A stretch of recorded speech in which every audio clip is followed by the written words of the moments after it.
अधिकृतपणे तर 19लाही नाही आणि आताही नाही कोणी त्यांना ऑफर दिली नाही. शेवटी नात्याच्या आधारे, रिलेशनच्या आधारे, हाय सुशीलजी येणार की नाही किंवा मुलीला जरी पाठवणार की नाही असं कोणीतरी म्हटलं असेल. नितीनजी गडकरींसारखे आमचे नेते आहेत, हे जगनमित्र आहेत. आताही अनेक आठवणी त्यांनी गडकरींच्या काढल्या. तर त्यातले समजा कोणी म्हणाला असेल तर ती काय राजकीय भेट म्हणता येणार नाही किंवा ती काय राजकीय ऑफर म्हणता येणार नाही. तर अशी सुसंस्कृत फॅमिली, अशा आक्रमक प्रणितीताई त्या भारतीय जनता पार्टीत आल्या तर आम्ही स्वागतच करू. संमेलनाला माननीय 88व्या नाट्य संमेलनाला सोलापूरला झालं होतं. त्यावेळेला माननीय सुशील कुमारजी शिंदे हे केंद्रीय ऊर्जा मंत्री होते आणि त्या नाट्य संमेलनाचे स्वागत अध्यक्ष होते. 88व्या संमेलनानंतर आता 100वा पुन्हा सोलापूरला आहे. म्हणजे राज्यात 6 ठिकाणी 100वा आहे. पिंपरी चिंचवड आत्ताच झालं, तसं सोलापूरला आहे. त्या संमेलनाला 27 तारखेच्या उद्घाटनाला त्यांनी स्वतः, ते खूप चांगले कलाकार, अनेक महाविद्यालयीन जीवनात त्यांनी नाटकांमध्ये भाग घेतलेला, 88वा नाट्य संमेलनाचे अध्यक्ष होते. म्हणून आम्ही निमंत्रण द्यायला आलो होतो की तुम्ही 27 तारखेला उद्घाटन त्याला यावं. त्या व्यतिरिक्त कुठलाही राजकीय विषय नाही. खरं तर आज सकाळपासून आपण देखील पाहिलं असेल की सुशील कुमार शिंदे यांनी असं जाहीरपणे वक्तव्य केलेलं आहे की मला भाजपकडून ऑफर आलेली आहे. 2019ला त्यांनी असंच विधान केलेलं होतं. कसं पाहते पक्ष याकडे? नाही, अशी असं आहे की अधिकृतपणे तर 19लाही नाही आणि आताही नाही कोणी त्यांना ऑफर दिली नाही. शेवटी नात्याच्या आधारे, रिलेशनच्या आधारे, हाय सुशीलजी येणार की नाही किंवा मुलीला जरी पाठवणार की नाही असं कोणीतरी म्हटलं असेल. नितीनजी गडकरींसारखे आमचे नेते आहेत, हे जगनमित्र आहेत. आताही अनेक आठवणी त्यांनी गडकरींच्या काढल्या. तर त्यातले समजा कोणी म्हणाला असेल तर ती काय राजकीय भेट म्हणता येणार नाही किंवा ती काय राजकीय ऑफर म्हणता येणार नाही. राजकीय भेट ही तुम्हाला वर्षानुवर्ष कळत नाही कधी झालेली, इतकी ती गुप्त असते. इतक्या जाहीरपणे मी आलो आणि सगळे नाट्य संमेलनाचे पदाधिकारी बरोबर घेऊन आलो. ते प्युअरली नाट्य संमेलनाचा विषय होता. जेव्हा केव्हा त्यांची राजकीय भेट होईल, माहित नाही होईल की नाही, त्यावेळेला तुम्हाला कधी कळणार पण पण नाही. दादा, तरुण प्रणितीताई या खूप तरुण तडफदार आहेत आणि नेतृत्व क्षमता चांगली आहे. 3 वेळा आमदार म्हणून निवडून आले.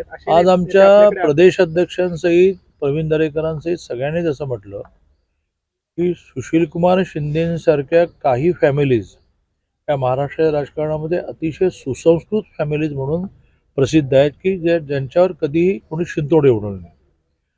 त्यांच्याच पावलावर पाऊल ठेवून प्रणितीताई पण आहे की ज्या आक्रमक आहेत पण सर्वसामान्य माणसाच्या प्रश्नासाठी आक्रमक आहेत.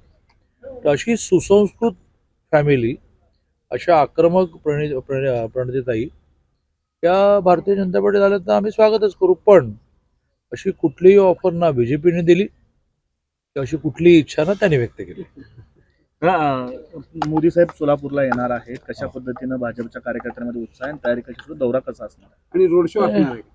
भारतीय जनता पार्टीच्या कार्यकर्त्यांमध्ये प्रचंड जल्लोष आहे. माननीय मोदीजी हे वेगळ्या वेळेला सोलापूरला आले, त्यांनी प्रत्येक वेळेला सोलापूरच्या सर्वसामान्य माणसांनी उत्स्फूर्तपणे त्यांच्या सभांना उपस्थिती लावलेली आहे. आणि आता थोडं कार्यक्रमाचं ठिकाण दूर आहे, जवळजवळ 12 किलोमीटर लांब आहे. जाण्या येण्याच्या सुविधा इतक्या अजून झाल्या नाहीत तिथे. तरीही पूर्ण जो मंडप आहे, जो 1 लाख संख्येचा हा मंडप जो आहे तो भरेल. याचं कारण पूर्ण जिल्ह्याभरातून लोक उत्स्फूर्तपणे सकाळपासून येऊन आपापले सीट पकडणार. तर आशिष देशमुख असं म्हणतात की काँग्रेसचे 2 माजी मुख्यमंत्री भाजपमध्ये प्रवेश करणार आहेत. आपण कशा पद्धतीने बघता या विधान? कुमार शिंदे मला माहितीच नाही. जे आशिष देशमुख असं म्हणाले हे पण माहिती नाही, कारण माझे राज्याचे अध्यक्ष चंद्रशेखरजी बावनकुळेजी सकाळपासून सोलापुरात होते. आम्ही एकत्रच आलो पुण्याहून. ते आत्ता गेल्यानंतर मी जरा मोकळा झालो. त्यामुळे अशा प्रकारच्या बातम्या ज्या आहेत, आशिष देशमुख असं म्हणाले, संजय राऊत तसं म्हणाले, असं मी आता थोडं शांतपणे बसून बघितल्यानंतरच तुम्हाला सांगू शकेन.